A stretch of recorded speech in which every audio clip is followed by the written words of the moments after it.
ఏ ఎయిర్పోర్ట్లో చూసినా ఇదే దృశ్యం. అంతా దొంగ బంగారం. ఇలా రకరకాల మార్గాలలో తెచ్చి చిత్ర విచిత్రంగా దాచి చివరకు భారీ ఎత్తున దొరికిపోవడం ఇండియాలో ఇప్పటి వరకు అతి మామూలు. అలా అడ్డంగా దొరికిపోయి బిక్కముఖాలు వేసుకుని దొంగ బంగారు లోకం చివరికి అంతా మిగులు సోకం అని పాడుకునేవారు. ఇక ఇప్పుడు ఆ సీన్ లేదు, మొత్తం మారిపోయింది.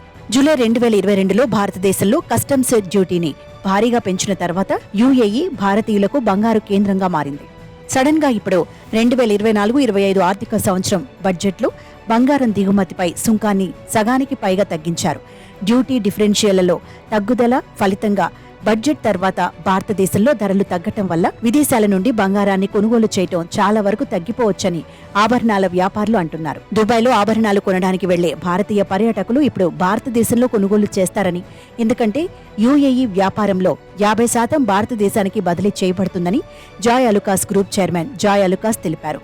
దుబాయ్లో ఎక్కువ సంఖ్యలో ఉన్న Joy Alukkas group chairman Joy Alukkas మాట్లాడుతూ, దుబాయ్లో నివసిస్తున్న భారతీయ ప్రవాసులు ఇతరులు యుఏఈ నుండి షాపింగ్ కొనసాగించవచ్చని అన్నారు.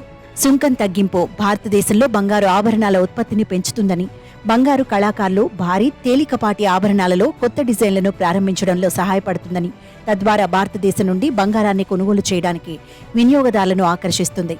ఇప్పుడు విదేశాల నుంచి బంగారం కొనాల్సిన అవసరం ఉండదు అంటున్నారు. కస్టమ్స్ డ్యూటీలో 6% కోత అంటే దుబాయ్లో బంగారం కొనుగోళ్లపై వర్తించే 5% వ్యాట్ ఖర్చులో వ్యత్యాసాన్ని భర్తీ చేయడానికి సరిపోదు. ప్రస్తుతం యుఏఈలో ఉన్న బాంద్రాకు చెందిన పోప్లీ అండ్ సన్స్ డైరెక్టర్ రాజీవ్ పోప్లీ మాట్లాడుతూ, విదేశాల్లో బంగారం భారత్లో కంటే చౌకగా ఉంటుందని అన్నారు.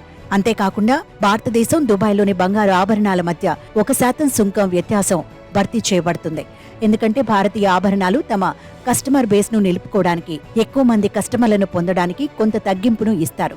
వాల్యూమ్ను పెరిగితే స్వర్ణకారులు లాభాల్లో ఆ చిన్న బ్లిప్ ను గ్రహించగలుగుతారని అన్నారు.